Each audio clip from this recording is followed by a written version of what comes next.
ಆಮೇಲೆ ಮುಂದಕ್ಕೆ ನಾವು ಈಗಾಗಲೇ ಬೆಂಗಳೂರಿಗೆ ಒಂದು ಇಡೀ ದೇಶದಲ್ಲಿ ಎಲ್ಲೂ ಇಲ್ಲ ಒಂದು ಹೊಸ ಯೋಜನೆ ನಾವು ತಂದಿದ್ದೇವೆ. ಏನಪ್ಪಾ ಅಂದ್ರೆ ಅವ್ರ ಮನೆ ಬಾಗಿಲು ಹೋಗಿ ಅವ್ರ ಖಾತೆ ಕೊಡುವಂಥದ್ದು. ಪ್ರತಿಯೊಂದು ದಾಖಲೆ ಕೂಡ ನಾವು ಸ್ಕ್ಯಾನ್ ಮಾಡಿದ್ದೇವೆ. ಪ್ರತಿಯೊಂದು ಆಸ್ತಿ ದಾಖಲೆಗಳನ್ನ ಸ್ಕ್ಯಾನ್ ಮಾಡಿದ್ದೇವೆ. ಇನ್ನು ಯಾರು ಆಸ್ತಿಗಳ ದಾಖಲೆ ಇಲ್ಲ ಬೇಕಾದ್ರೆ ಅವರು ತಿರುಗಿ ಕೊಡ್ಬೋದು. ನಮಗೆ ಕೊಟ್ಟರೆ ಬೇಕಾದ್ರೆ ಅದನ್ನು ಸ್ಕ್ಯಾನ್ ಮಾಡಿ ಇಟ್ಕೊಂಡು ಪರಿಶೀಲನೆ ಮಾಡಿ ಅವ್ರ ಹೆಸರಿಗೆ, ಯಾಕೆಂದ್ರೆ ಎಷ್ಟೋ ಜನದ ಹೆಸರಿಗೆ ಅವ್ರ ಆಸ್ತಿ ಖಾತೆಗಳಿಲ್ಲ, ಅವ್ರ ಹೆಸರಿಗೆ ಆ ದಾಖಲೆಗಳು ಅವ್ರ ಹತ್ರ ಇಲ್ಲ.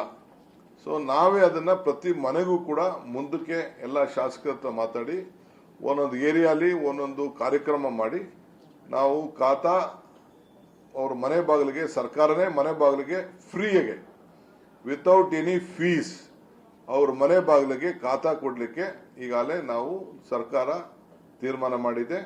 ನಾನು ಏಪ್ರಿಲ್ನಲ್ಲಿ ಆ ಕೆಲಸನ ನಾನು ಮಾಡ್ತೇನೆ. ಸೊ ಅದರಿಂದ ಈ ಬಜೆಟ್ ಇವತ್ತು ಬಗ್ಗೆ ಕೆಲವು ವಿರೋಧ ಪಕ್ಷದ ಸ್ನೇಹಿತರು ಅವರು ಬರಲಿಲ್ಲ. ಕಾರಣ ಅವ್ರನ್ನೆಲ್ಲ ಸಸ್ಪೆನ್ಷನ್ ರಿವೋಕ್ ಮಾಡಿ ಅಂತ. ಅದು ನನ್ನ ಜವಾಬ್ದಾರಿ ಅಲ್ಲ, ಅದು ಅವರುಂಟು, ಸ್ಪೀಕರ್ ಉಂಟು, ಅವರುಂಟು, ಅವ್ರ ಹೋರಾಟ ಉಂಟು. ಸೊ ಅದಕ್ಕೆ ನಾವು ಬಂದಿರೋಂಥ ಎಲ್ಲ ನಮ್ಮ ಶಾಸಕರ ಹತ್ರ, ಮಂತ್ರಿಗಳ ಹತ್ರ ಎಲ್ಲ ಸಲಹೆ ತೆಗೆದುಕೊಂಡಿದ್ದೇವೆ. ಅವರೆಲ್ಲ ಸಲಹೆ ಕೊಟ್ಟಿದ್ದಾರೆ. ಮುಂದಕ್ಕೆ ಟೈಮ್ ಫಿಕ್ಸ್ ಮಾಡಿಬಿಟ್ಟು ನಮ್ಮ ಅಡ್ಮಿನಿಸ್ಟ್ರೇಟರು ಅದ್ರ ಬಜೆಟ್ನ ಯಾವ ರೀತಿ ಅವರು ಘೋಷಣೆ ಮಾಡಬೇಕು, ಸರ್ಕಾರ ಹತ್ರ ಕೂಡ ಚರ್ಚೆ ಮಾಡ್ತಾರೆ. ಶಾಸಕರ ಹತ್ರ ಸಲಹೆ ತೆಗೆದುಕೊಂಡಿದ್ದಾರೆ.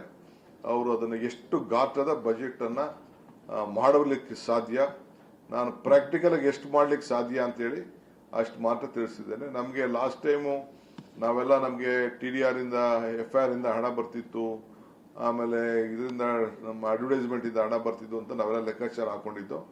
ಬಟ್ ಕೋರ್ಟು ನಮಗೆ ಮಧ್ಯ ಇಂಟರ್ವ್ಯೂನ್ ಆಗಿರೋದ್ರಿಂದ, ಕೋರ್ಟಿಂದ ನಮಗೆ ಜಜ್ಮೆಂಟ್ಸ್ ರಿಸರ್ವೇಷನ್ ಆಗಿರೋದ್ರಿಂದ ನಾವು ಅಡ್ವರ್ಟೈಸ್ಮೆಂಟ್ ಇಂದ ನಾವು ಹಣನ ನಾವು ನಿರೀಕ್ಷೆ ಮಾಡೋಕ್ಕಾಗಿಲ್ಲ.